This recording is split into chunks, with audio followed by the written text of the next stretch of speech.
Ceci est notre monde. Un endroit accueillant, confortable et familier. Mais éloignons-nous un peu du feu et levons les yeux. Notre esprit s'évade. Ne sommes-nous que des poussières insignifiantes? Est-ce que l'univers est hospitalier ou hostile? L'on pourrait rester ici éternellement à se questionner. Ou l'on pourrait s'éloigner de cette plage et quitter notre planète pour visiter l'univers jusqu'à ses frontières, pour ressentir la chaleur intense d'étoiles en fusion, pour faire face à la puissance de violentes collisions cosmiques, pour échapper à des étoiles meurtrières et à des trous noirs colossaux et insatiables, pour être témoin de la naissance de nouvelles étoiles et atteindre les limites de la compréhension humaine. Cela signifie qu'il faut voyager dans le temps, jusqu'au début de l'univers, pour assister à l'instant où tout a commencé. Le Big Bang. Êtes-vous prêts? Alors allons-y. Embarquons dans un voyage jusqu'aux frontières de l'univers.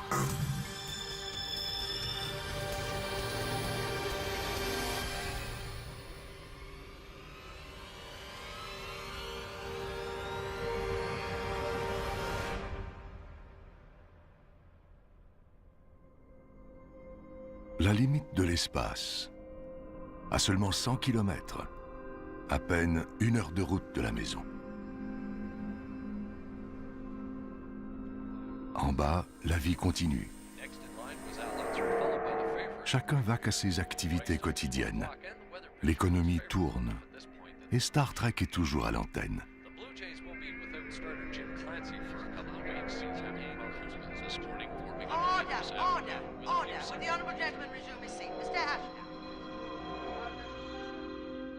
Mais il faut laisser tout ça derrière nous.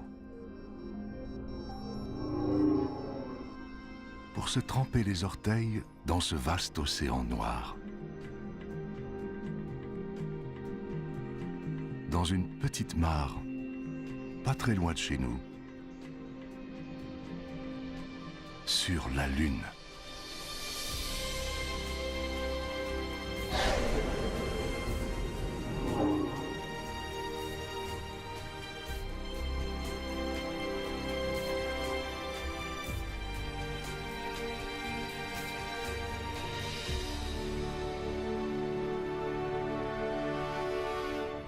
Nous sommes à environ 400 000 km de la Terre.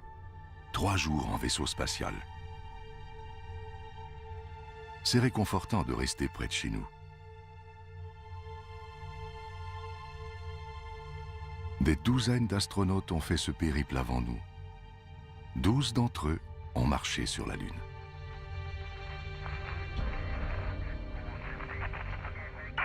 On dirait un champ de bataille désert, bombardé par des millions de météorites et d'astéroïdes.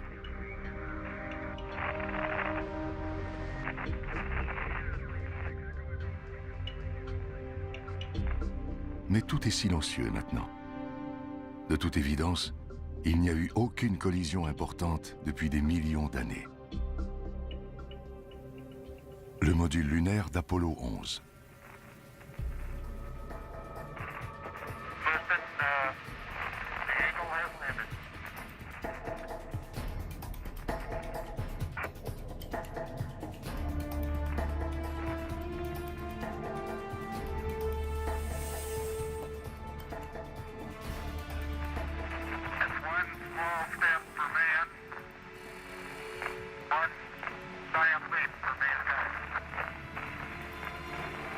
Les risques sont grands pour les astronautes d'Apollo.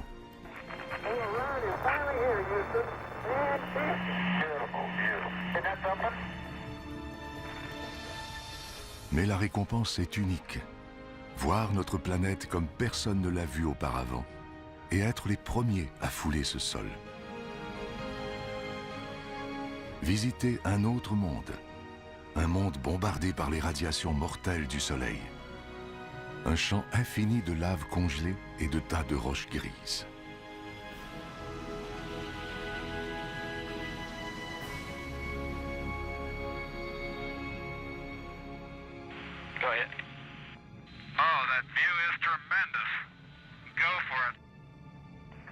Lors des missions Apollo, les astronautes ont ramassé des centaines de pierres comme celle-ci et les ont rapportées sur Terre afin que des scientifiques puissent les analyser.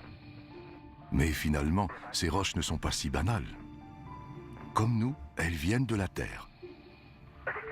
Les scientifiques de la NASA ont découvert que ces roches ont été surchauffées à la suite d'une énorme explosion. L'explication ? Il y a 4,5 milliards d'années, une planète à la dérive est entrée en collision avec la Terre. Des milliards de tonnes de pierres en fusion ont été projetées dans l'espace. Et ces projectiles ont formé la Lune. Voilà une pensée étrange. La Lune créée à partir de la Terre.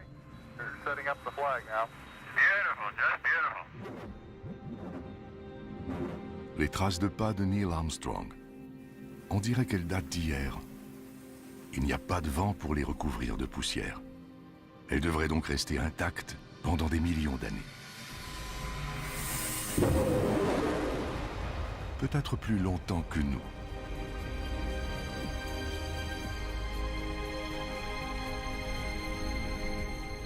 Notre temps est compté.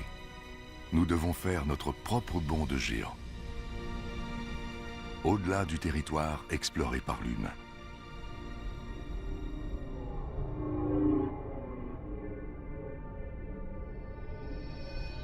Dans l'obscurité, un visage amical. La déesse de l'amour, Vénus.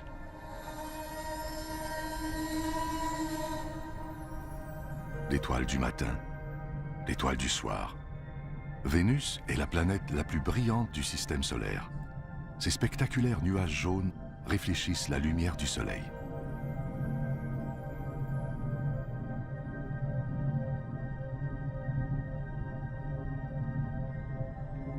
C'est la sœur de notre planète. Sa taille et sa gravité sont similaires à celles de la Terre. Nous devrions être en sécurité ici. Mais la sonde spatiale Vénus Express nous apprend que ces nuages éblouissants sont composés d'acide sulfurique mortel et que l'atmosphère de la planète est chargée de dioxyde de carbone. Il faut rester sur nos gardes.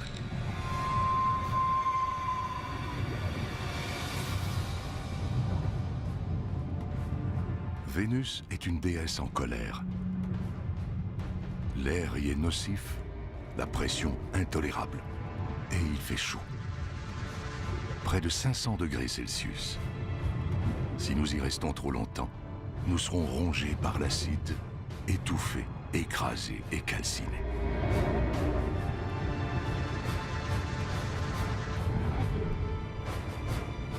Rien ne peut survivre ici. Ni même cet engin, la sonde robotisée soviétique Venera. Son épaisse armure a été détruite par les conditions atmosphériques extrêmes.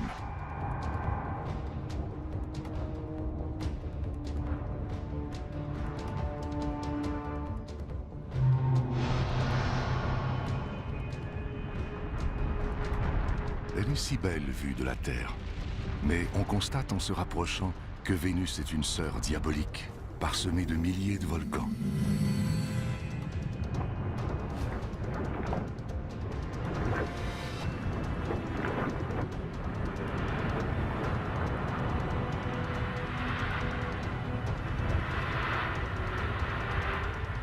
Tout ce dioxyde de carbone contenu dans son atmosphère emprisonne la chaleur du Soleil. C'est le réchauffement climatique à la puissance 10. Vénus a peut-être déjà été plus calme, comme sa sœur la Terre. Si c'est le cas, ce pourrait être l'avenir de notre planète.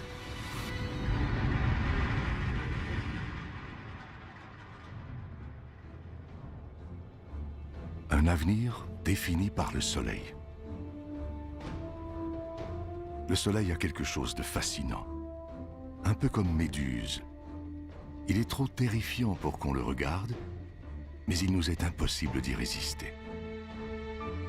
Il nous attire, comme la lumière attire une mouche.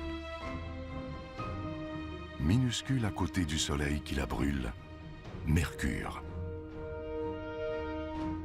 Voilà ce qui arrive lorsqu'on s'approche trop du Soleil.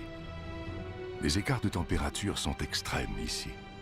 La nuit, il fait moins 170 degrés, le jour, plus de 400 degrés.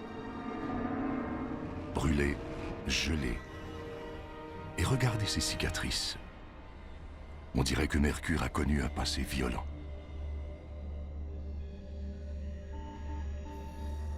La sonde spatiale Messenger. Elle nous révèle quelque chose d'étrange. Pour une planète de sa taille, Mercure a une attraction gravitationnelle très puissante. Elle doit être plus massive qu'elle ne paraît. C'est comme une immense boule de fer recouverte d'une mince couche de roche. Le noyau de ce qui fut une plus grande planète. Mais où est le reste? Peut-être qu'une planète à la dérive a heurté Mercure, fracassant ainsi ses couches extérieures.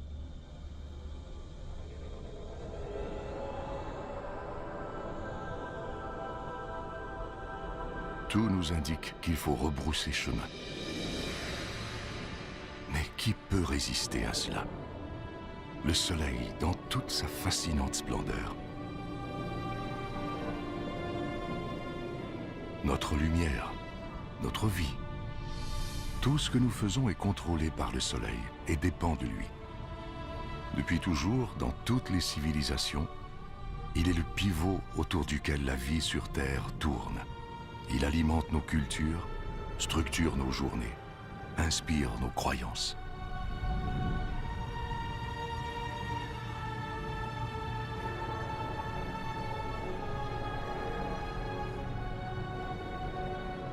Nous sommes maintenant à 150 millions de kilomètres de la maison. Un voyage de 20 ans en avion. S'il devait s'éteindre, il est si éloigné qu'il nous faudrait 8 minutes avant de nous en rendre compte. Il est si gros qu'il pourrait contenir 1 million de planètes Terre. Et si massif que son attraction gravitationnelle contrôle tout le système solaire.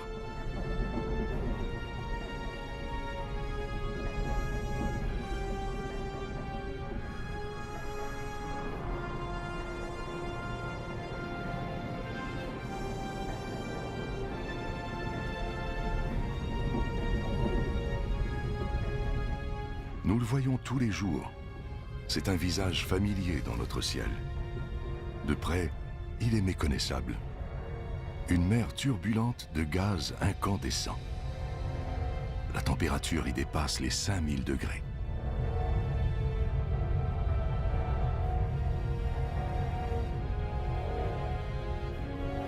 Dans son noyau, elle doit bien atteindre les dizaines de millions de degrés.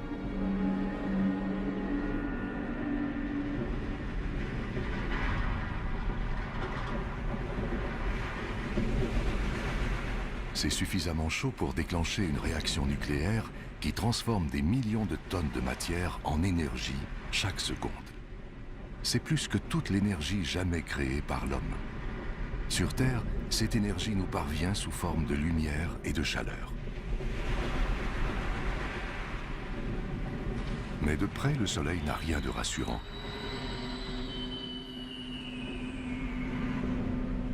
Il déborde d'activité électrique et magnétique. Il explose, créant ainsi ces énormes boucles de gaz incandescents appelées des protubérances solaires. Chacune d'elles dégage plus d'énergie que 10 millions de volcans. On pourrait placer la Terre sous une de ces boucles et il resterait encore des dizaines de milliers de kilomètres d'espace libre.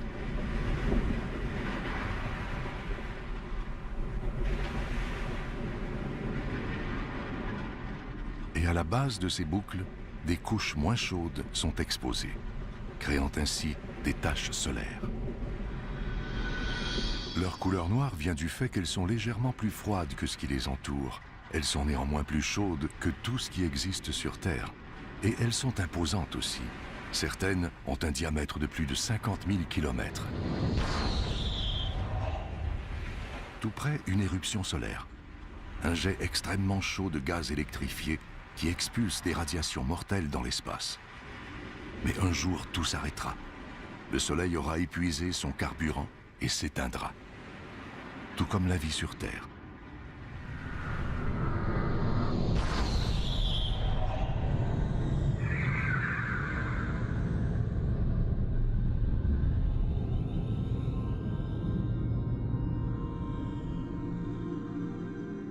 le Soleil donne la vie, mais il la détruit aussi. Il veut qu'on garde nos distances.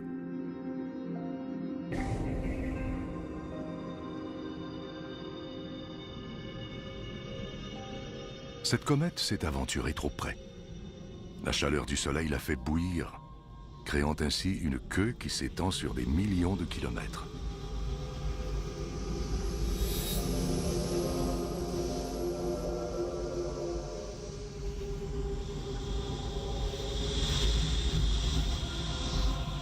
On gèle ici.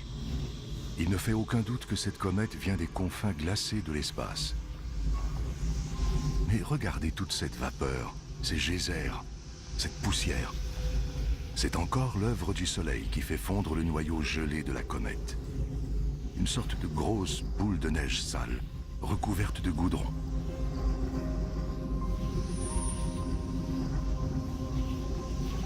Et de minuscules morceaux de ce qui semble être de la matière organique, préservée dans la glace depuis... qui sait depuis quand? Peut-être depuis la naissance du système solaire. Si une comète comme celle-ci s'était écrasée sur la jeune Terre il y a des milliards d'années, peut-être aurait-elle apporté de la matière organique et de l'eau, les ingrédients de base de la vie. Elle aurait peut-être semé les graines de la vie sur Terre, une vie qui aurait mené à vous et moi.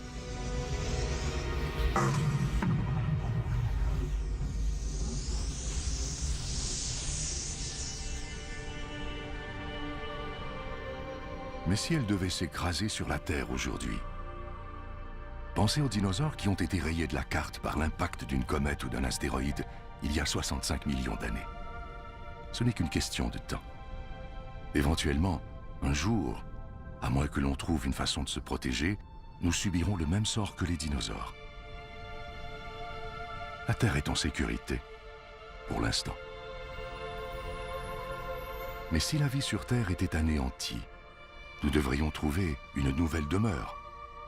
Parmi les millions, les milliards de planètes, il doit en exister une qui n'est pas trop chaude, pas trop froide, avec de l'air, de la lumière et de l'eau.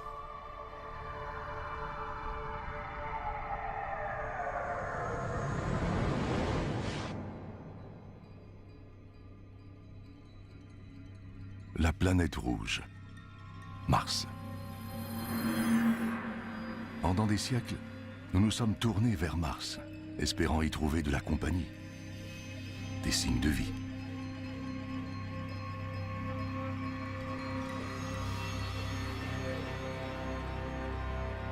Quelque part ici, il pourrait y avoir une forme de vie extraterrestre. Mais sommes-nous prêts à la découvrir? Sommes-nous prêts à réécrire les livres d'histoire, à reconsidérer nos connaissances scientifiques, à transformer complètement notre monde? Ce que nous sommes sur le point de trouver pourrait tout changer.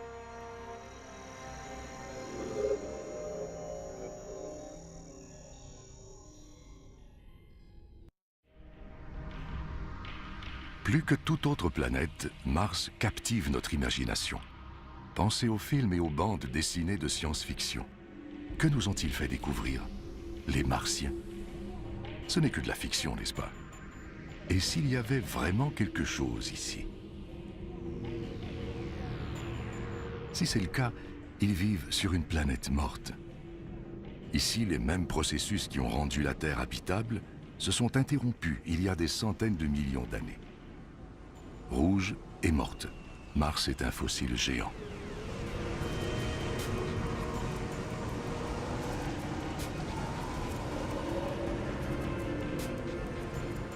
Un tourbillon de poussière.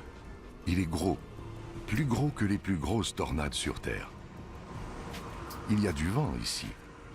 Et où il y a du vent, il y a de l'air. De l'air qui pourrait alimenter la vie extraterrestre. Mais cet air est trop raréfié pour qu'on puisse le respirer, et il est rempli de dioxyde de carbone nocif. Rien ne protège Mars des rayons ultraviolets du Soleil. Et il fait froid ici. Le mercure descend aussi bas que -80 degrés, gelant ainsi l'eau dans le sol, au pôle et même dans l'atmosphère sous forme de neige.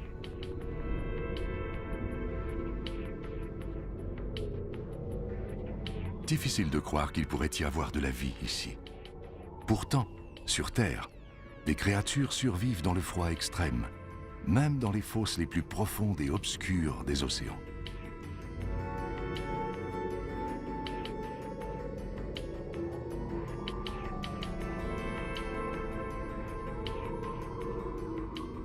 Même dans des conditions extrêmes, la vie fait valoir ses droits. Même sur une planète morte, sans activité géologique pour renouveler les minéraux et les nutriments dans le sol, et sans chaleur pour faire fondre l'eau gelée. Et toute cette poussière, difficile de voir où l'on s'en va.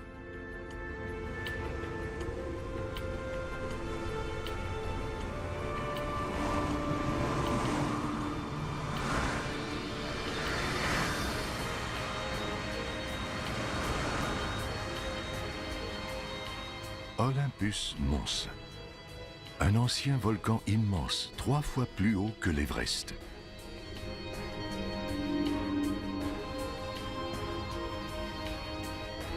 Il ne présente aucun signe d'activité. Depuis sa découverte dans les années 1970, on l'a déclaré éteint.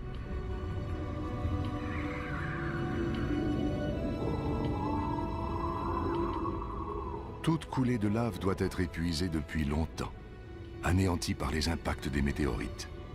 À moins que ce monstre ne soit pas mort après tout. S'il est vivant, il pourrait y avoir du magma en fusion sous la croûte en ce moment. Ça change tout. Une activité volcanique pourrait faire fondre l'eau gelée dans le sol, créant ainsi les conditions nécessaires pour que la vie s'épanouisse.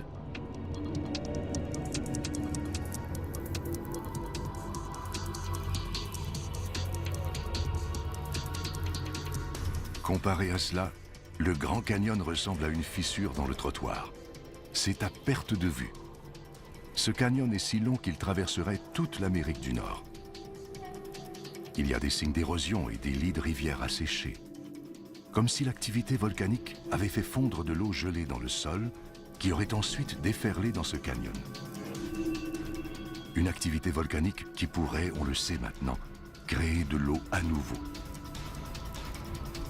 Et où il y a de l'eau, il peut y avoir de la vie. Si nous pouvons trouver des cours d'eau, nous pourrions trouver des créatures vivantes. La chasse est ouverte.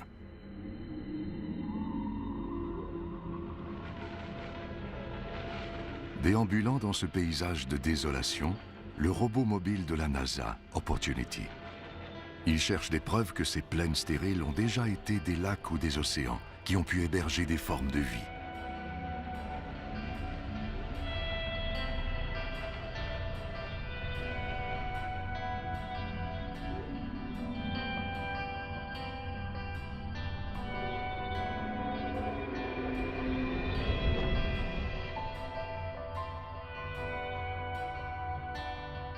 Et regardez ça. Chaque fois qu'une sonde en orbite autour de Mars détecte une de ces ravines, elle en trouve de nouvelles. C'est une autre preuve que Mars est bel et bien vivante, qu'il y a peut-être de l'eau qui s'écoule sous sa surface, créant ces ravines. De l'eau qui pourrait alimenter la vie martienne.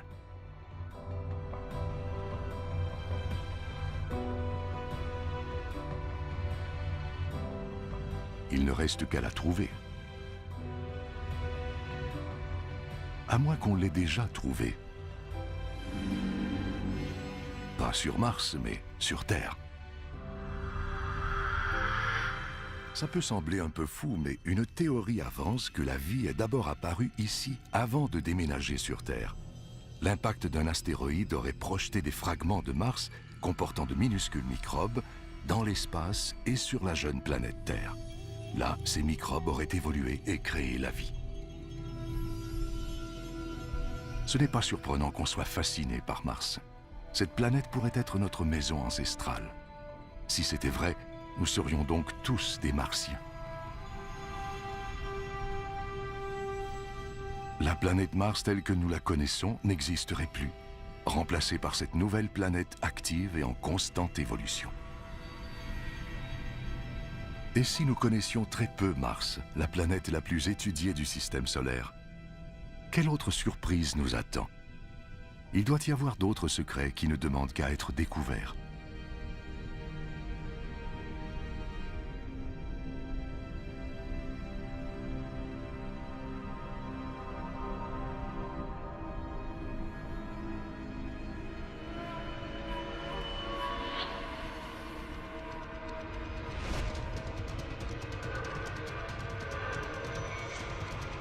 Ici, on se croirait dans un jeu vidéo géant.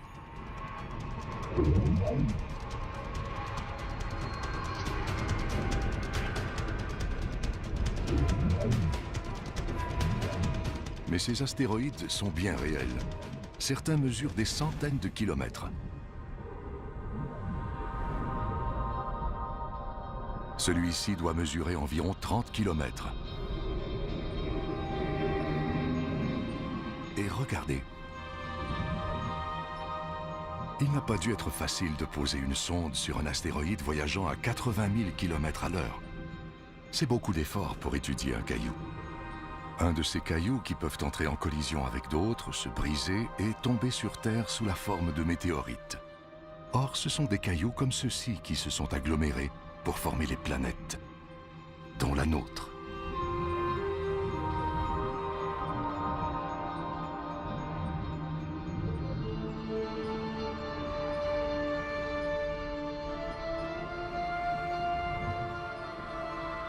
Donc, en déterminant l'âge des météorites trouvés sur Terre, nous avons découvert que les planètes sont nées il y a 4,5 milliards d'années. Voici donc les actes de naissance de notre système solaire. Mais pour une raison quelconque, ces pierres n'ont pas formé de planètes. Quelque chose a dû les en empêcher. Quelque chose de puissant.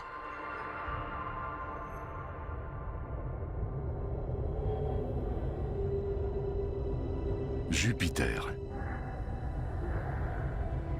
Quel monstre! Au moins 1000 fois plus grosse que la Terre. Si énorme qu'elle pourrait contenir toutes les autres planètes. Quelque chose d'aussi gros influence grandement ses voisins. Son attraction gravitationnelle empêche les astéroïdes de former une planète.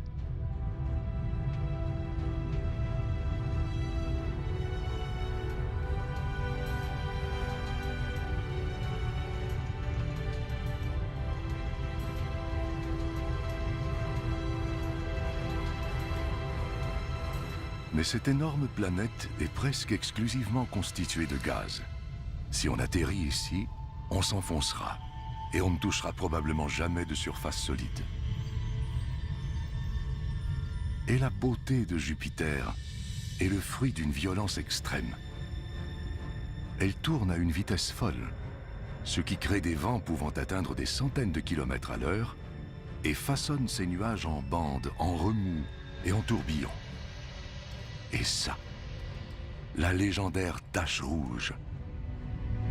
La tempête la plus grosse et la plus violente de tout le système solaire.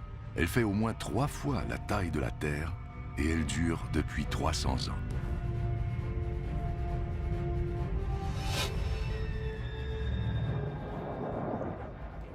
Tous ces nuages agités ont déclenché un orage électrique.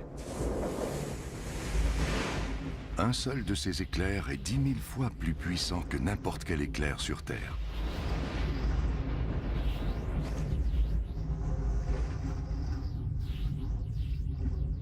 Le meilleur endroit, l'endroit le plus sécuritaire d'où admirer Jupiter, c'est de loin. Regardez ces lumières. Elles ressemblent à des aurores boréales qui dansent autour des pôles. Mais le compteur Geiger s'emballe. Ces lumières sont mortelles. Elles sont générées par des radiations létales aspirées de l'espace par le puissant champ magnétique de Jupiter.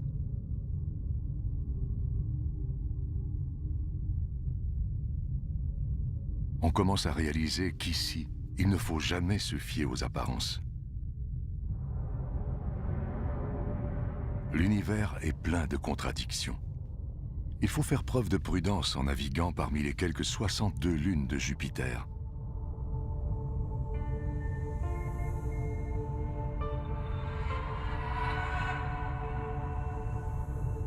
Cette lune multicolore s'appelle Io.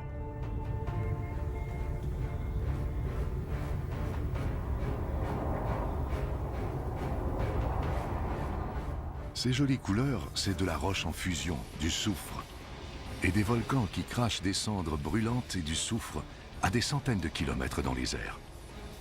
C'est l'endroit le plus explosif que nous ayons aperçu depuis le Soleil. Notre voyage magique vers les frontières de l'univers tourne au cauchemar. Il faut continuer à croire que parmi tous ces dangers, il existe des lieux sûrs, quelque part.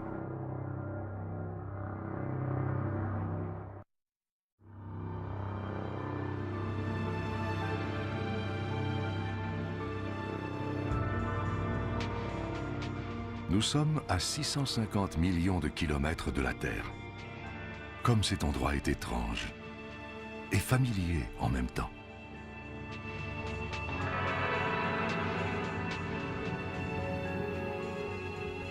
C'est un peu comme l'Arctique, avec toute cette glace, toutes ces crêtes et ces fissures. C'est une autre lune de Jupiter, Europe. Peut-être que comme dans l'Arctique, cette glace flotte sur de l'eau liquide.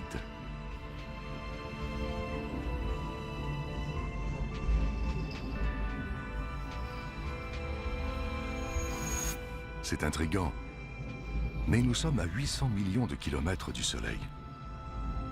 Europe est sûrement complètement gelée.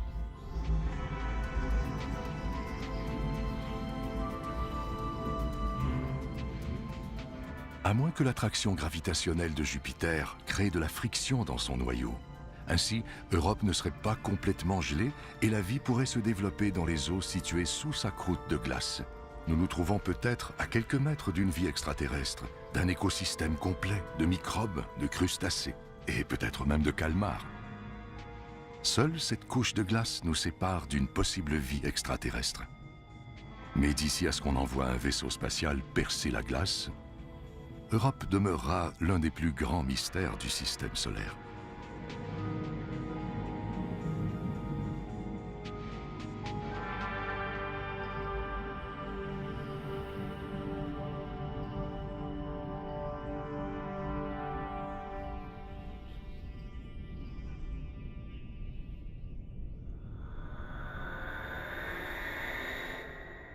Elle captive notre imagination et hante nos rêves.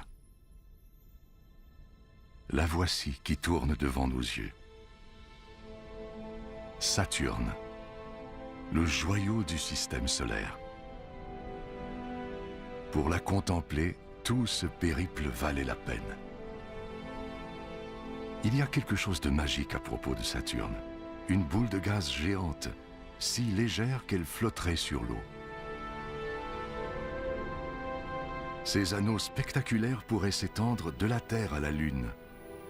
Mais ils n'ont que quelques centaines de mètres d'épaisseur. La sonde Cassini, elle reçoit de faibles ondes radio, probablement générées par les aurores autour des pôles de Saturne. Voilà la véritable musique des sphères.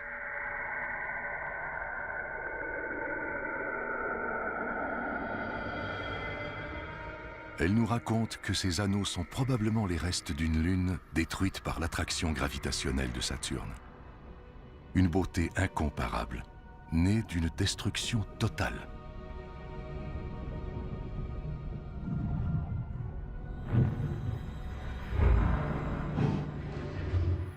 Des milliards de morceaux de glace, certains petits comme des glaçons, d'autres grands comme une maison. Ils entrent en collision, se brisent et se reforment. C'est un peu comme une photographie de l'enfance de notre système solaire, alors que des poussières et des gaz tournaient autour du jeune soleil. La gravité s'est mise à l'œuvre pour rassembler tous ces débris et notre planète est née.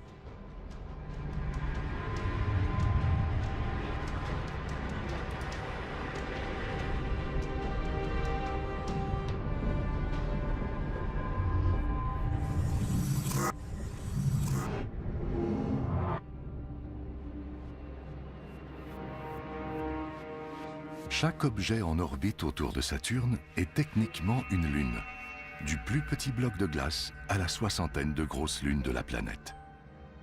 Parmi celles-ci, il y en a une qui est plus grosse que notre lune et même que Mercure, Titan. Elle est recouverte d'épais nuages.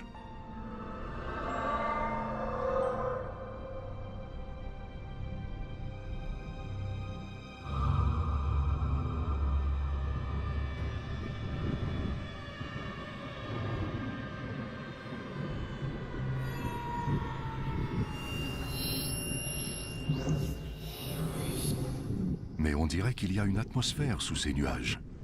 Il y a du vent, de la pluie, et même des saisons. Et regardez ces rivières, ces lacs et ces océans. C'est l'endroit qui ressemble le plus à la Terre jusqu'à présent.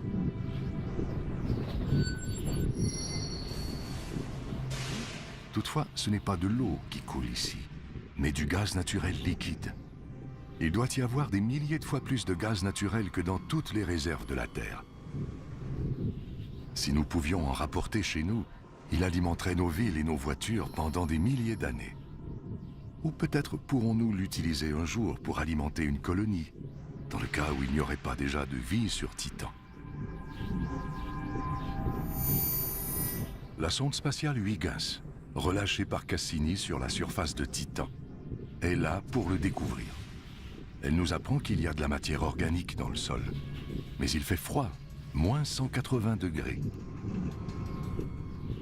Cette matière ne peut pas créer la vie, à moins que Titan ne se réchauffe.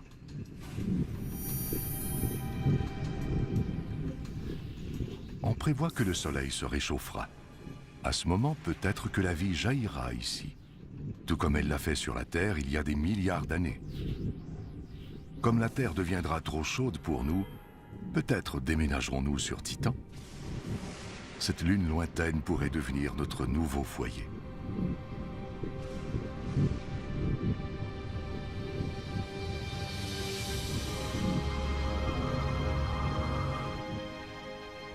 La Terre. Nous en sommes à au moins 1 milliard de kilomètres maintenant. Au-delà de ce point, nous perdons le contact visuel avec elle. C'est comme si nous nous tenions sur le bord d'un ravin, en train de regarder les confins mystérieux du système solaire. Si nous voulons comprendre l'univers et atteindre ses frontières, nous devons nous lancer.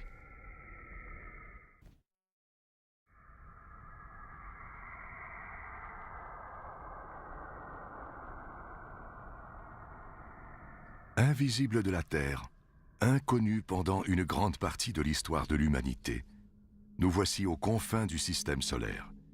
C'est comme si nous plongions dans les profondeurs de l'océan.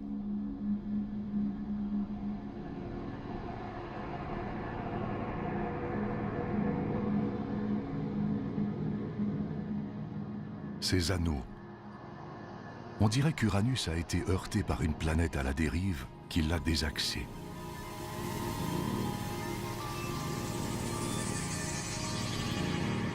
C'est sinistre ici, et on se sent seul. Pourtant, nous avons à peine quitté le rivage.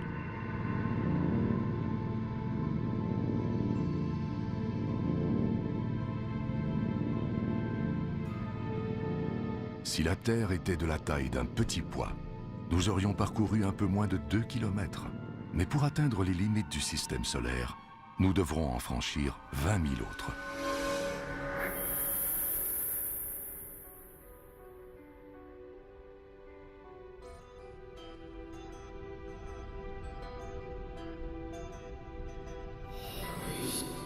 Une autre bête étrange surgit des profondeurs, le dieu de la mer, Neptune.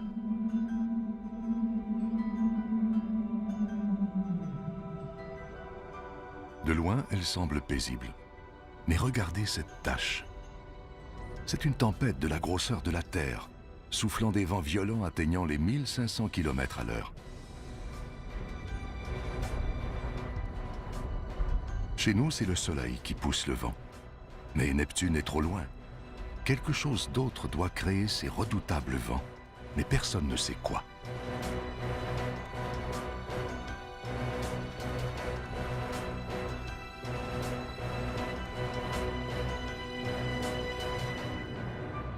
Tout juste au-delà de Neptune, une de ses lunes, Triton.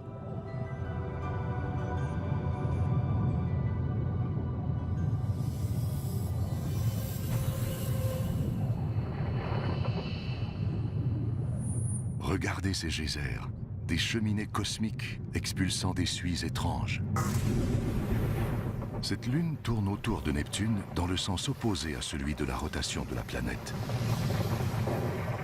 On assiste à une lutte entre forces cosmiques, lutte perdue d'avance pour cette lune rebelle. La puissante attraction gravitationnelle de Neptune exerce une grande pression sur Triton, la ralentissant et l'attirant vers elle. Un jour, Triton sera déchiré par le dieu de la mer.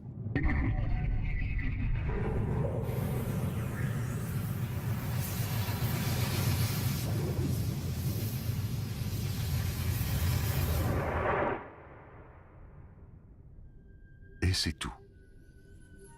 Plus de lune, plus de planètes à voir dans notre système solaire.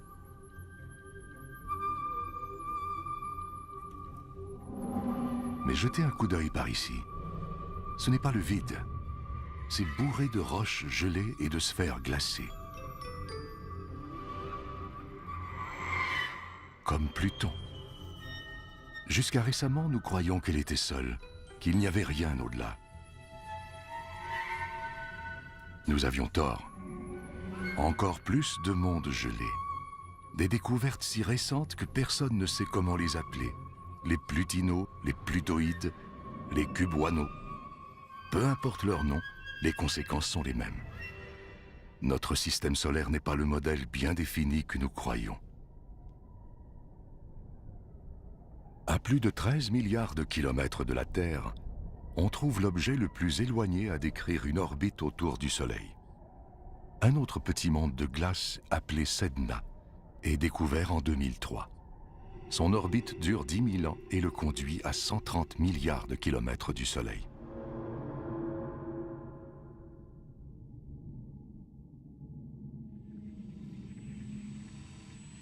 Il y a quelque chose d'autre ici. À 16 milliards de kilomètres de la Terre, la sonde spatiale Voyager 1.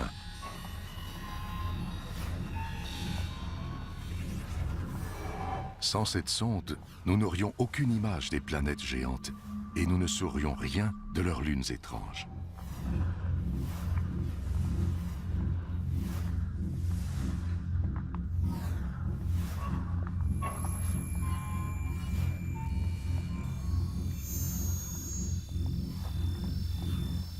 Ce disque d'or est une sorte de message dans une bouteille jetée à la mer.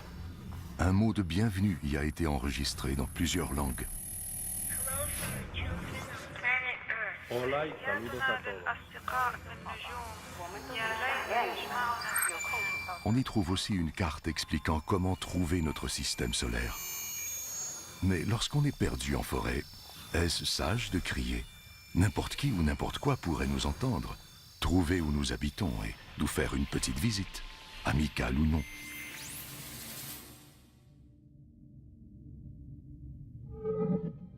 Un nuage d'iceberg cosmique.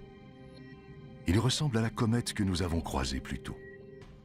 Peut-être venait-elle d'ici. Comme les comètes qui ont semé les graines de la vie sur Terre il y a des milliards d'années.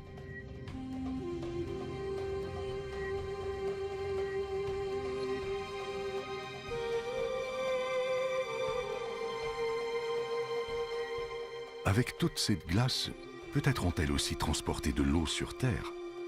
L'eau des océans, celle de votre café, même celle de votre corps. Toute cette eau viendrait-elle de cette lointaine machine à glace céleste?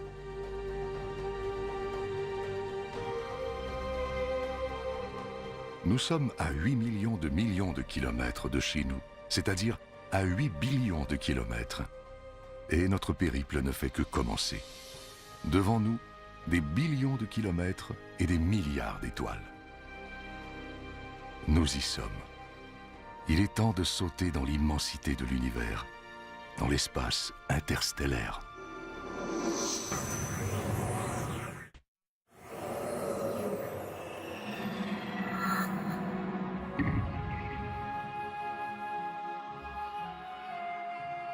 L'espace interstellaire, bien au-delà de notre système solaire. Quelle vue! Des milliards d'étoiles comme notre Soleil, dont plusieurs ont des planètes qui elles-mêmes peuvent avoir des lunes.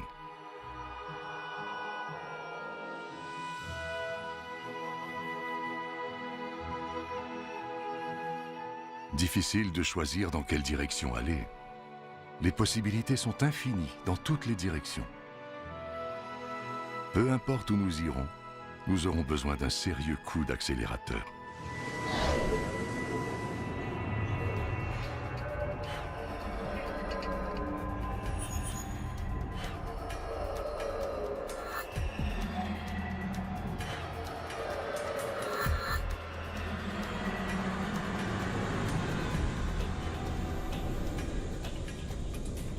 À 40 billions de kilomètres de chez nous, un voyage de 150 000 ans en navette spatiale. Tout ça pour atteindre le premier système solaire après le nôtre. Alpha du Centaure, une étoile et deux autres plus loin. Elles tournent l'une autour de l'autre, prisonnières d'un balai céleste. La gravité de chaque étoile attire l'autre. Seule leur extraordinaire vitesse orbitale les tient éloignées.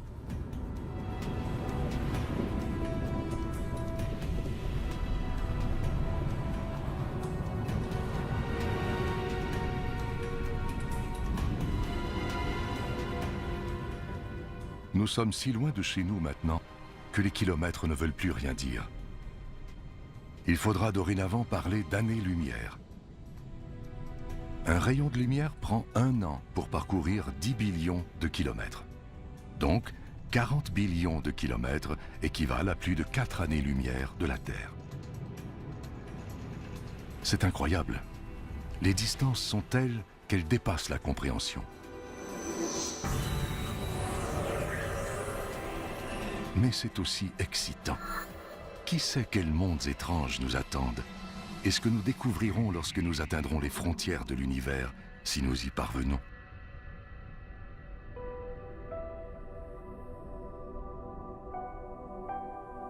À 10 années-lumière de la Terre se trouve l'étoile Epsilon d'Éridan.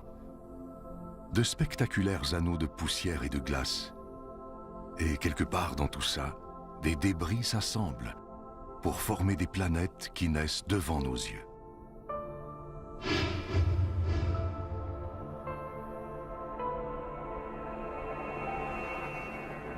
Des astéroïdes et des comètes partout. C'est un peu comme regarder notre propre système solaire il y a des milliards d'années. Les comètes apportent les molécules organiques à ces jeunes planètes, semant ainsi la vie comme elles l'ont peut-être fait sur Terre.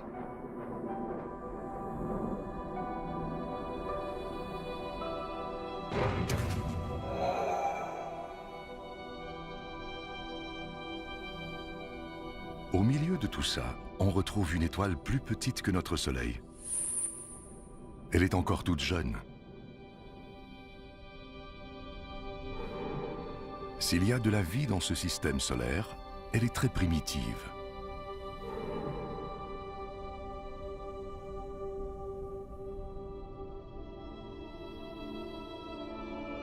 Il doit y avoir des systèmes solaires plus développés, plus matures, quelque part. Mais ça revient à chercher une aiguille dans une botte de foin cosmique.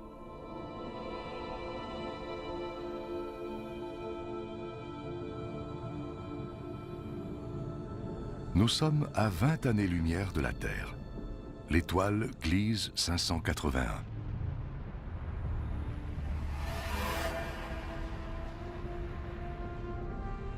Elle a à peu près le même âge que notre Soleil.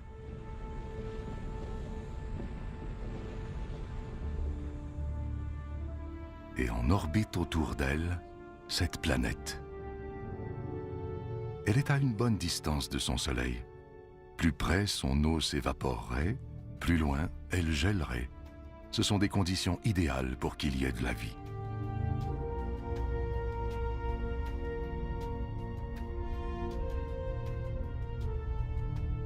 Et si une comète l'avait heurtée et y avait apporté de l'eau et de la matière organique? La vie, des êtres complexes comme nous et même des civilisations comme la nôtre s'y trouvent peut-être en cet instant. S'il y a de la vie ici, même à cette distance, ses habitants pourraient capter nos ondes télévisuelles et regarder des émissions d'il y a 20 ans. C'est le temps que ces ondes prennent pour se rendre jusqu'ici.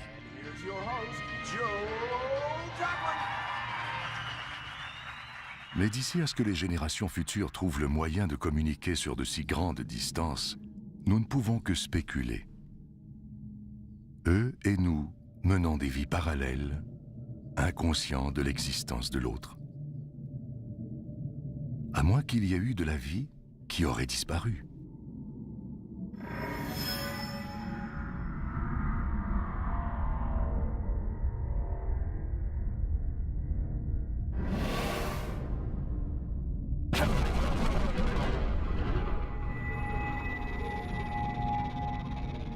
C'est le problème avec les comètes. Elles donnent la vie, mais la reprennent aussi. Les dinosaures l'ont appris à leurs dépens il y a 65 millions d'années. C'est l'aiguille dans la botte de foin cosmique. C'est le système solaire qui ressemble le plus au nôtre, mais nous l'avons découvert par hasard. Il peut y en avoir des milliers, des millions d'autres comme ça. Ou aucun.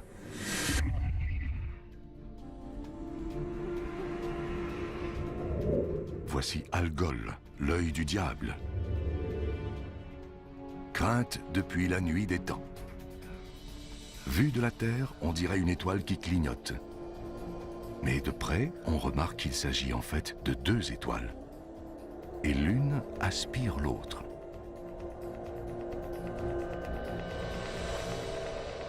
Nous sommes à près de 100 années-lumière de chez nous. Écoutez. Une des premières émissions radiophoniques, ce n'est plus qu'un léger murmure.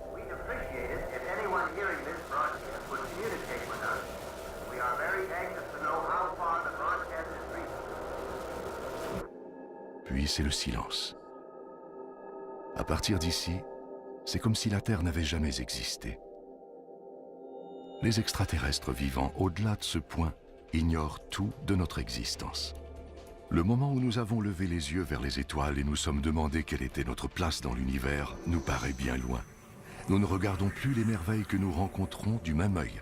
En plus de nous en apprendre sur notre propre monde, elles nous font découvrir tout l'univers, son passé et son futur.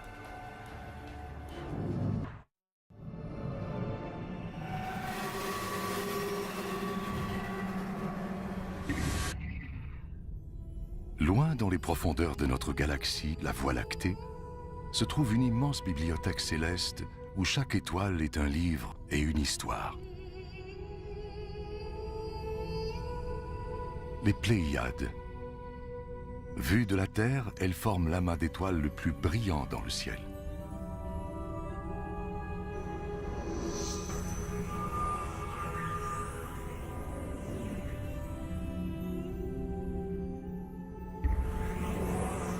Et cette géante, c'est Bételgeuse, l'étoile la plus grosse et la plus brillante que nous ayons vue jusqu'à présent. Elle est au moins 600 fois plus grande que notre Soleil.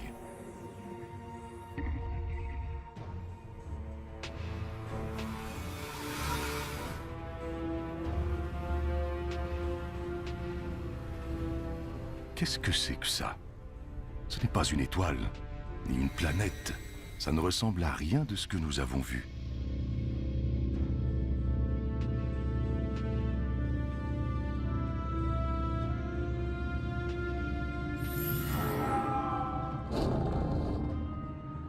Ce spectre situé à plus de 1300 années-lumière de la Terre est le nuage d'Orion.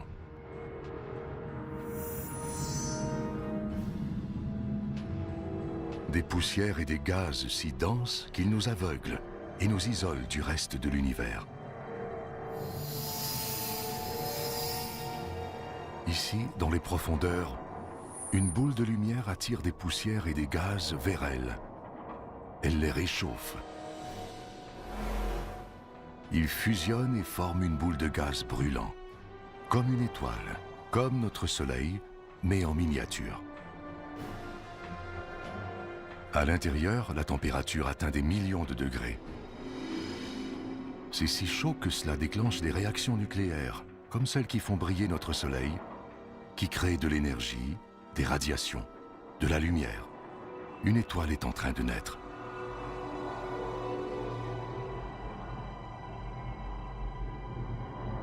Ou plutôt des étoiles.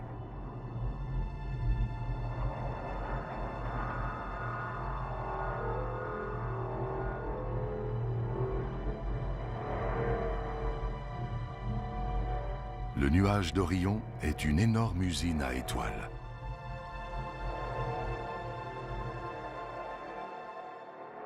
Nous assistons à la naissance d'un univers futur.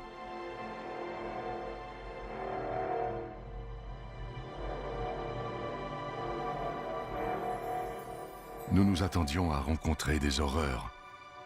Nous avons plutôt découvert l'une des plus belles merveilles de l'univers, la naissance d'une étoile.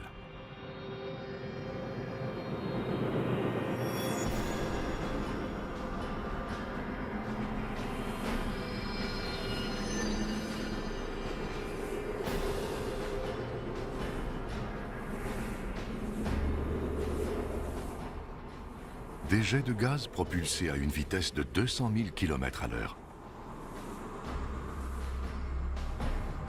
projetant des poussières et des gaz sur des millions de kilomètres.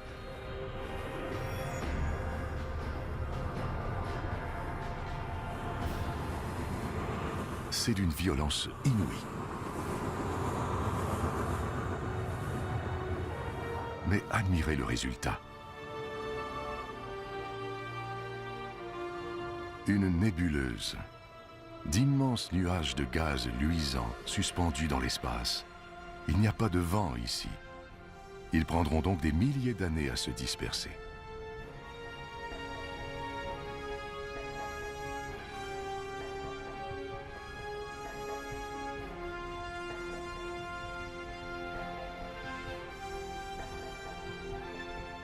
Nous avons vu bien des choses étranges, mais ça, c'est un chef-d'œuvre.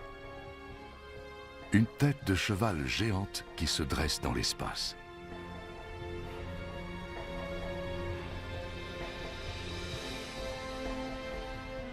Les étoiles naissent, grossissent, et puis quoi après? Est-ce qu'elles meurent? Est-ce qu'elles s'évanouissent lentement dans la nuit? Ou périssent de façon spectaculaire? La réponse se trouve entre ici et les frontières de l'univers.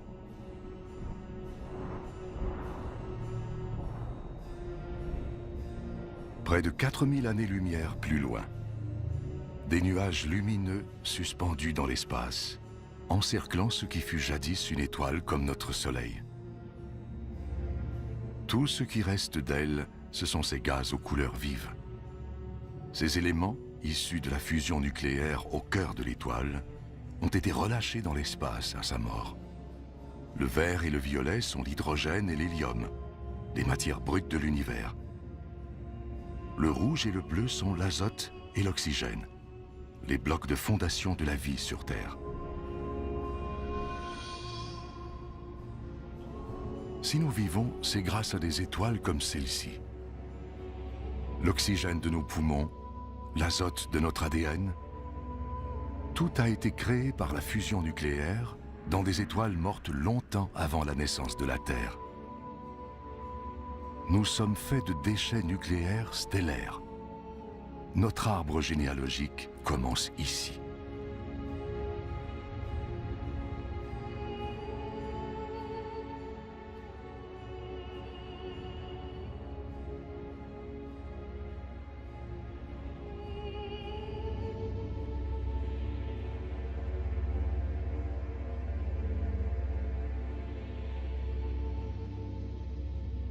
En son cœur, le fantôme d'une étoile.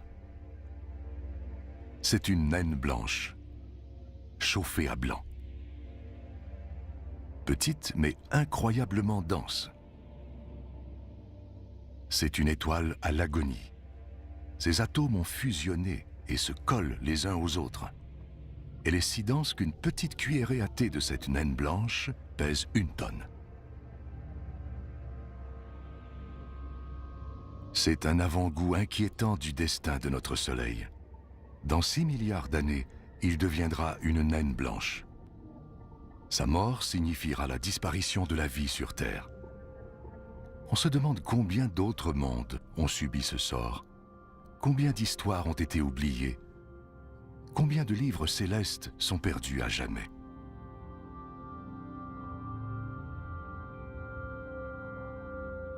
Mais la plus merveilleuse des histoires reste à venir.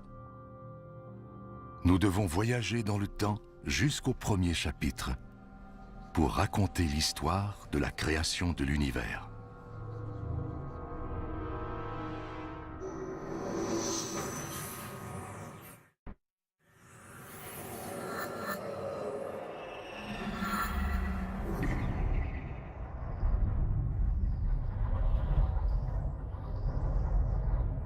Les restes éparpillés d'une étoile morte, la nébuleuse du Crabe. Nous sommes à 6000 années-lumière de la Terre, au cœur d'un cimetière stellaire.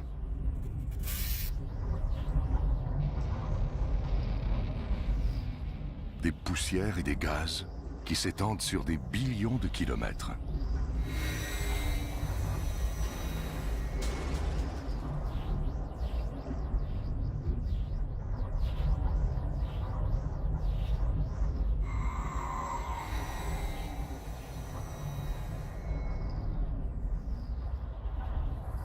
Ça nous semble mort, mais c'est peut-être le calme après la tempête, après une immense explosion, assez puissante pour réduire une gigantesque étoile en poussière et en gaz, une supernova.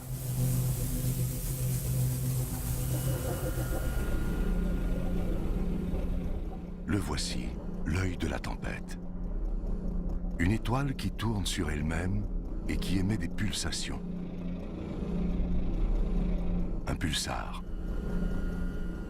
La gravité a dû compresser le noyau de l'étoile géante pour en faire ceci. Il ne fait que 20 km de diamètre et il est d'une densité inimaginable. Un grain de ce pulsar doit peser des centaines, peut-être même des millions de tonnes. Plus il rapetisse, plus il tourne rapidement, comme un patineur artistique qui tourne sur lui-même les bras tendus puis qui les rapproche pour tourner plus vite. 2 rayons de lumière, d'énergie, de radiation qui tournent 30 fois par seconde. Ils ont formé un immense nuage de poussière et de gaz. Il y a tellement de radiation ici. Il y en a même plus que sur le Soleil. Si ce pulsar était aussi près de la Terre que le Soleil, toute forme de vie disparaîtrait immédiatement de la surface de notre planète. C'est assurément la chose la plus dangereuse que nous avons rencontrée jusqu'à maintenant.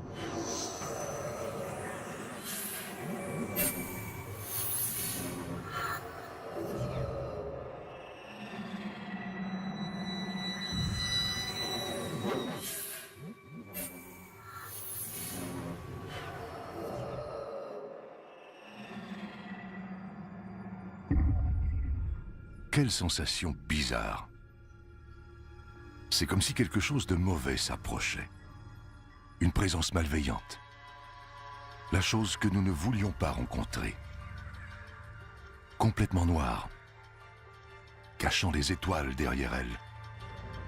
Nous regardons la mort droit dans les yeux. Ce sont les restes d'une étoile géante. Un trou noir.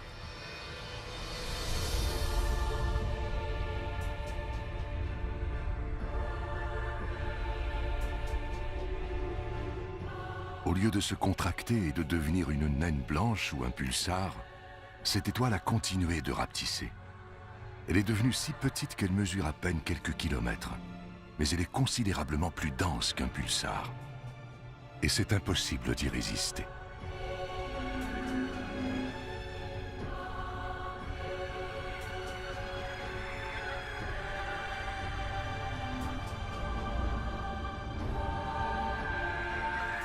Impossible d'y échapper une fois qu'on s'y est aventuré trop près. Nous savons maintenant pourquoi on appelle ça un trou noir. La gravité y est si intense que même la lumière ne peut s'en échapper. Cet astéroïde, un morceau de pierre solide, s'étire. Il est attiré vers le trou béant. À l'intérieur, il n'y a aucune matière telle que nous la connaissons. Plus de temps, plus d'espace. Aucune loi de la physique ne tient.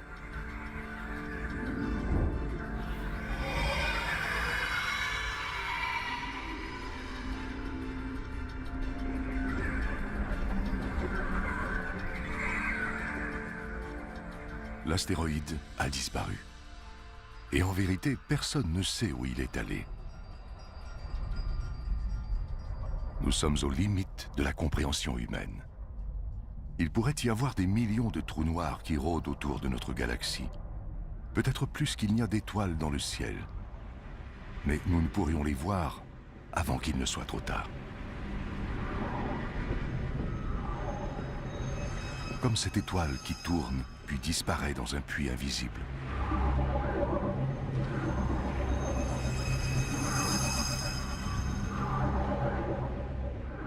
Qui sait, peut-être vivons-nous dans un vaste trou noir en ce moment même. Peut-être que tout notre univers est dans un trou noir, à l'intérieur d'un autre univers.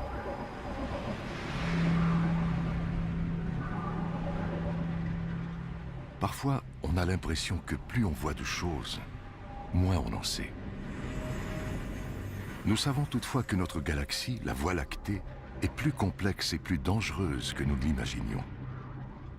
Et nous ne l'avons toujours pas quittée. Le reste de l'univers s'étend toujours devant nous. Les merveilles, les dangers et les secrets se trouvent là-bas. Mais avant tout, nous devons trouver le moyen de sortir de cette Voie lactée.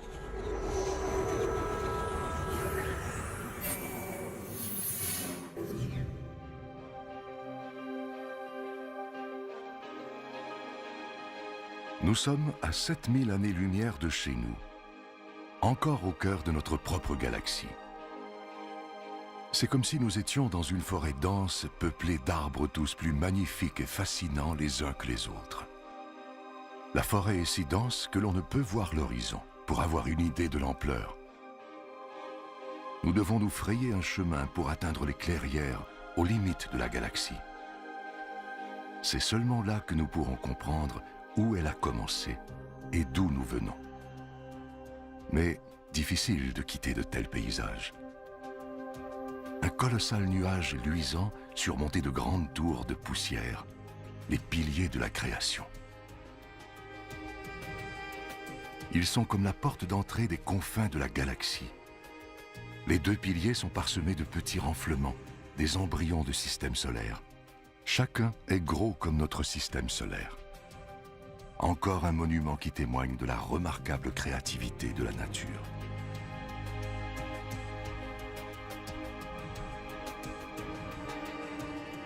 Mais il faut détourner notre regard de cette beauté captivante afin de poursuivre notre route vers les limites de la galaxie.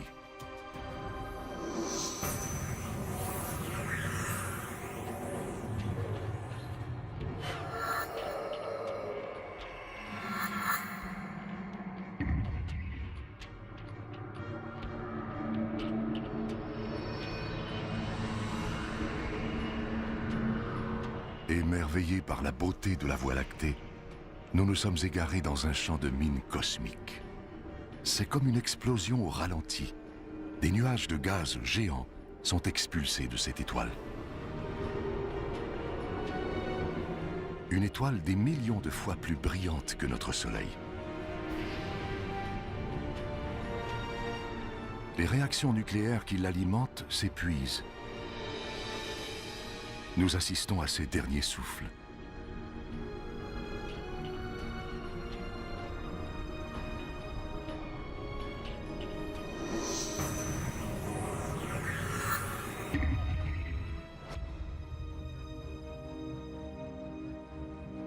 Et au-delà, une étoile encore plus grosse et dangereusement instable. Elle est sur le point d'exploser. Et lorsqu'une étoile aussi grosse meurt, c'est 1000 fois plus violent qu'une supernova.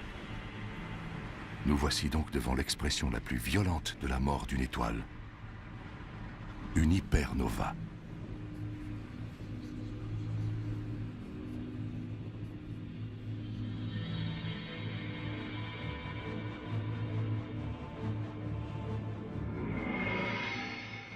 Le noyau se désintègre.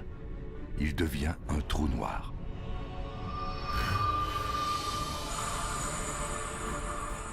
En voici l'onde de choc qui irradie l'étoile, fracasse ses couches externes et les propulse dans l'espace.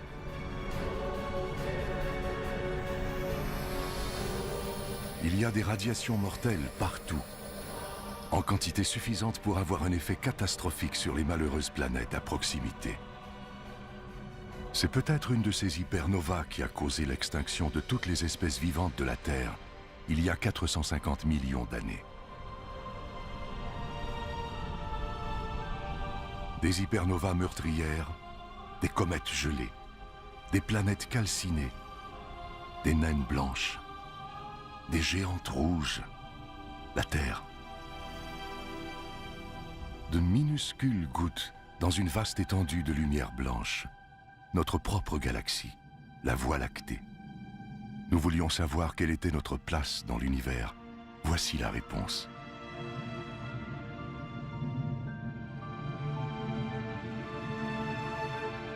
Les civilisations actuelles et passées, tous ceux qui ont vécu, du plus petit des insectes à la plus haute des montagnes, tout ça est invisible. Pas même une petite poussière.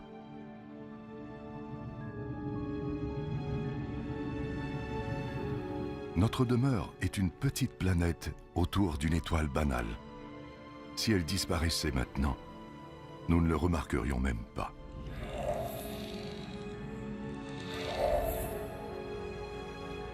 Et pourtant, jusqu'à présent, nous n'avons pas trouvé d'autre endroit où vivre, où nous pourrions vivre. Ce n'est qu'à cet instant, si loin de chez nous, que nous pouvons vraiment apprécier notre bonne vieille Terre.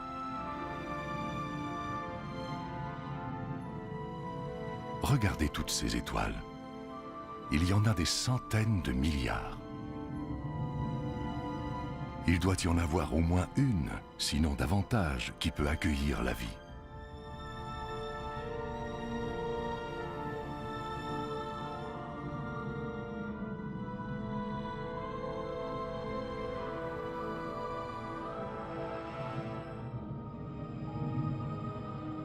Peut-être ici, dans cette nuée d'étoiles, le grand amas d'Hercule.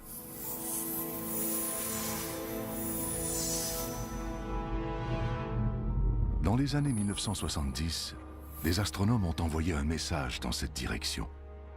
Ce message décrit en détail la structure de notre ADN et comporte une carte de notre système solaire. Mais nous sommes si loin de la Terre que le message n'arrivera pas avant au moins 25 000 ans.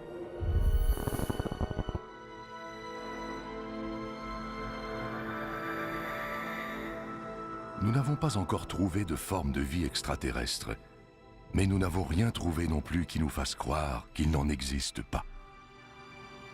Il existe une équation conçue pour estimer le nombre d'autres civilisations évoluées. Le résultat est étonnant. Il devrait y avoir des millions de civilisations, juste dans notre galaxie.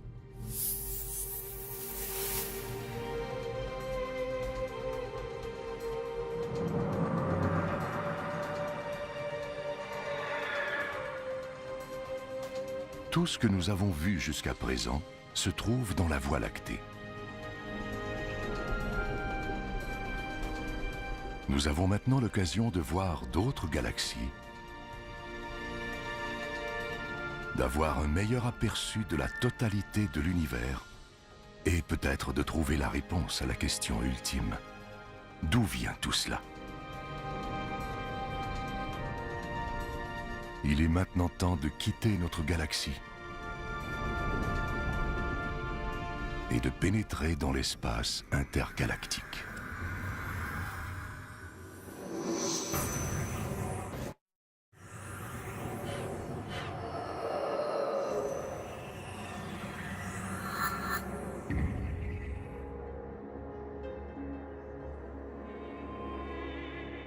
Au-delà de la Voie lactée, dans les vastes espaces entre les galaxies. Contre toute attente, nous sommes parvenus à l'espace intergalactique.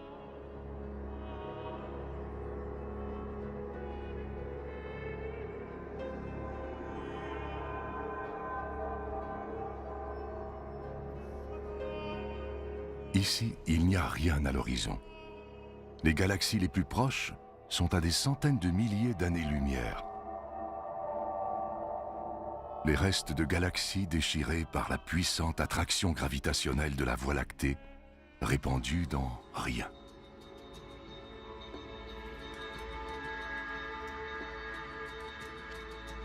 C'est ce qui ressemble le plus au vide parfait dans tout l'univers. Mais même ici, ce n'est pas complètement vide. On détecte de subtiles traces de gaz et de poussière. Et quelque chose d'autre. La matière noire. Elle est si mystérieuse qu'on ne peut la voir, la sentir, la goûter ou la toucher. Ni même la mesurer. Elle est pourtant si répandue qu'elle pourrait constituer plus de 90% de toute la matière dans l'univers. Si la matière noire existe, cela signifie que le vide n'existe pas. Même ici, nous sommes entourés par de la matière. Nous en suspectons l'existence seulement en raison de l'étrange pouvoir qu'elle semble exercer sur les galaxies, comme celle-ci, le Grand Nuage de Magellan. À plus de 160 000 années-lumière de la Voie lactée, un voyage de 6 milliards d'années dans la navette spatiale la plus rapide, aux limites de la portée de son attraction gravitationnelle. Cette galaxie pourrait se perdre dans l'espace, mais quelque chose semble la retenir ici. Quelque chose d'invisible et de puissant. La matière noire. Des étoiles, des amas d'étoiles, des nébuleuses. Un énorme coffre au trésor astronomique.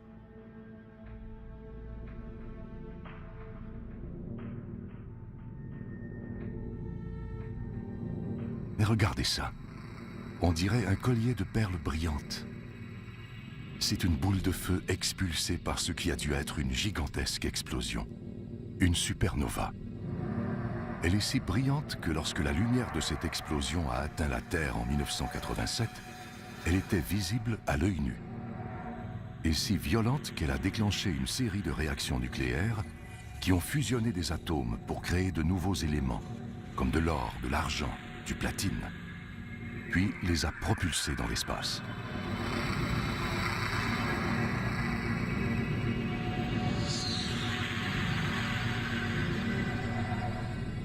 L'or de la bague à votre doigt a été forgé dans une immense supernova comme celle-ci, à des billions de kilomètres, il y a des milliards d'années. Avant de quitter la Terre, nous croyions que l'univers formait une entité distincte. Nous avions tort. L'univers et nous ne faisons qu'un.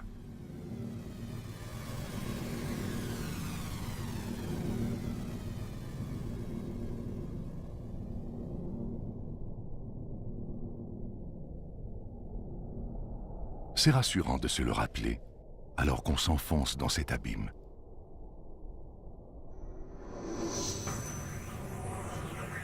De plus en plus loin, de plus en plus vite.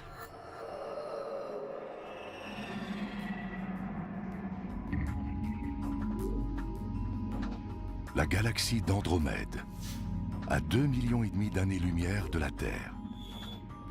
Elle se déplace dans l'espace à près d'1 million de kilomètres à l'heure. Tout dans l'espace s'éloigne, comme les éclats d'une explosion. Nous voyons cette galaxie telle qu'elle était quand nos ancêtres préhistoriques peuplaient les plaines africaines.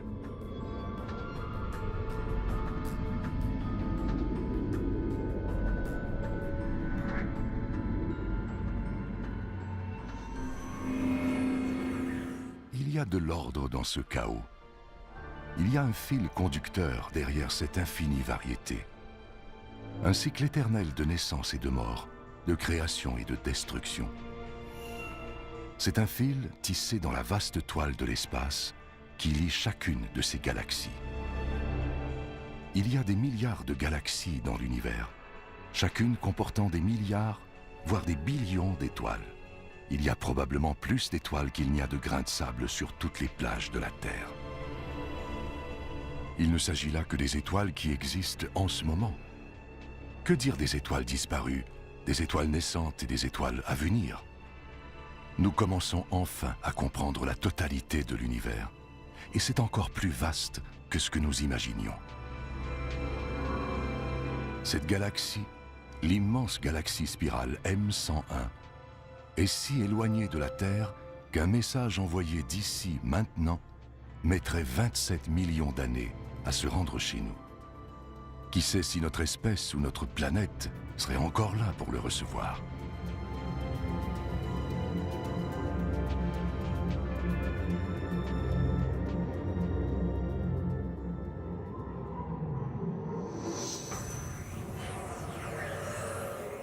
Nous continuons notre voyage dans le temps.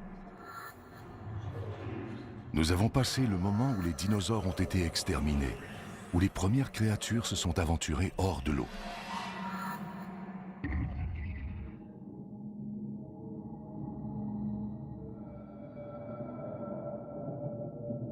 Nous sommes à 2 milliards d'années-lumière de chez nous.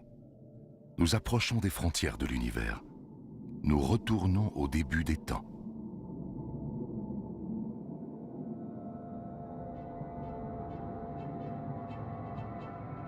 Ceci n'est pas une galaxie. C'est plus brillant que des centaines de galaxies réunies. Un éblouissant rayon d'énergie expulsé sur des billions de kilomètres. Quelque chose d'aussi gros, d'aussi brillant, doit être incroyablement puissant. Notre expérience nous apprend qu'ici, puissance égale danger. On dirait un quasar, la chose la plus meurtrière de tout l'univers.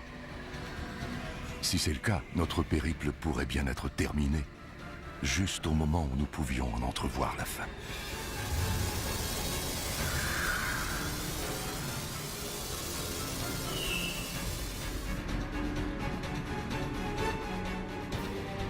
Le phénomène le plus dangereux et le plus puissant de l'univers, le quasar. Une marmite tourbillonnante de gaz extrêmement chaud, plus brillant que des centaines de galaxies.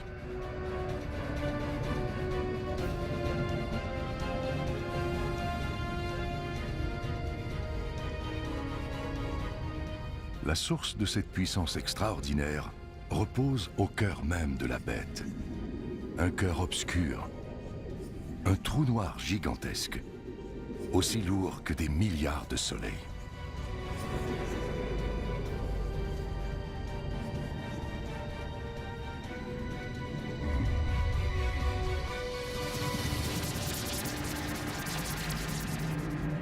Il anéantit des étoiles entières, aspirant leur gaz dans le quasar, les dévorant jusqu'à ce qu'il n'en reste plus rien, jusqu'à ce qu'elles disparaissent de l'univers visible.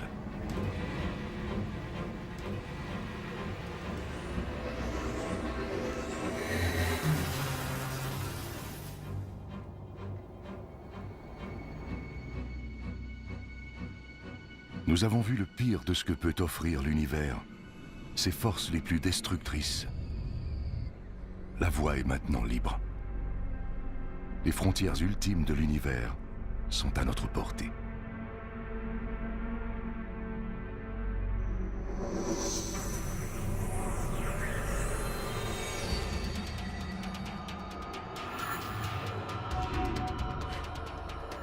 Mais il faut aller encore plus loin et encore plus vite si nous voulons atteindre les confins de l'univers.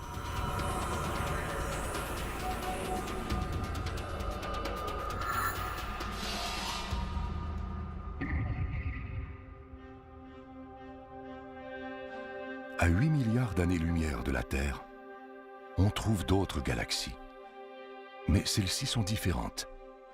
Elles sont déchiquetées, petites et rapprochées. Nous sommes si loin dans le passé que nous voyons ces galaxies comme elles étaient avant que naisse la Terre. Elles sont encore jeunes et en pleine expansion. Nous nous approchons du lieu et de l'explication de nos origines il y a 12 milliards d'années.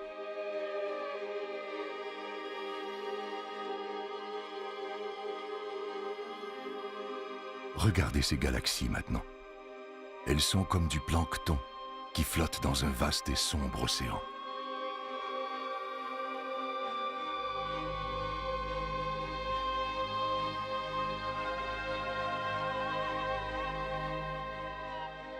C'est magique. Des nuages de poussière et de gaz qui dansent, qui prennent forme, et qui fusionnent pour former des galaxies embryonnaires. C'est ainsi que notre propre galaxie est née.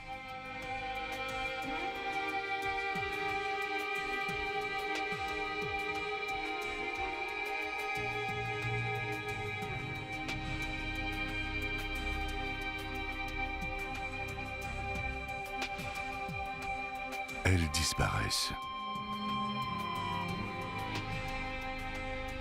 Nous sommes avant la naissance des étoiles, dans un âge des ténèbres cosmiques.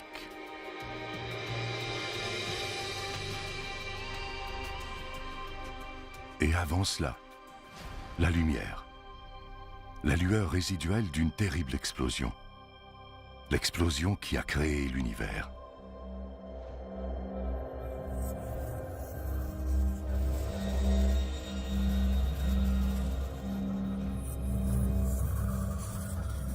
Nous y sommes presque.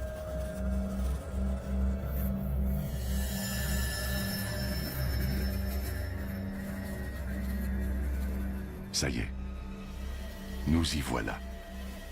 Les frontières de l'univers, à 130 milliards de billions de kilomètres de la Terre, il y a 13 milliards et demi d'années.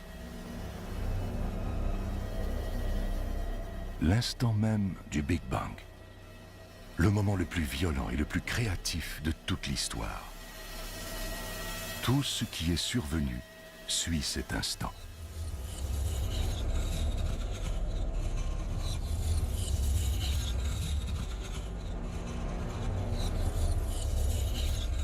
Il a intrigué toutes les religions et toutes les cultures. Mais nous ne connaissons toujours pas l'élément déclencheur de cet acte de création, ni les raisons. C'est ici que s'achève notre voyage et que l'univers commence. Les frontières de l'univers, il y a 13 milliards et demi d'années. Nous sommes au moment le plus important de toute l'histoire, au commencement de l'histoire même. Un petit point infiniment dense et chaud explose. Le Big Bang. C'est la création de l'espace, du temps, de la matière, de notre univers. C'est tout d'abord de la grosseur d'une particule subatomique, puis une infime fraction de seconde plus tard. C'est assez gros pour tenir dans la paume de votre main. Quelques instants après, c'est de la grosseur de la Terre.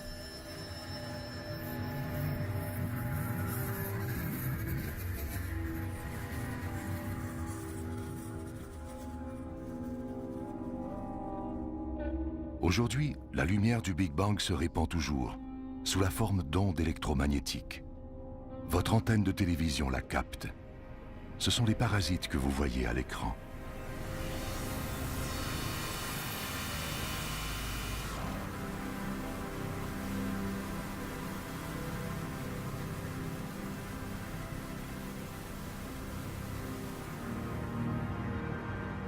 Nous poursuivons. Nous avançons dans le temps.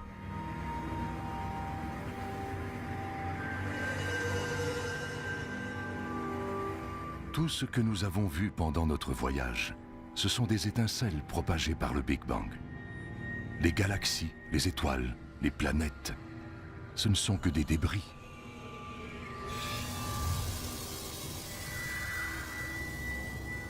De retour dans notre galaxie.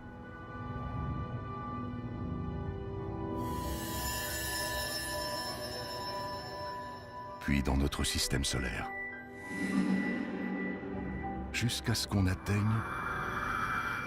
un autre morceau de cendre qui se refroidit et qui tourbillonne dans les résidus du Big Bang, la Terre.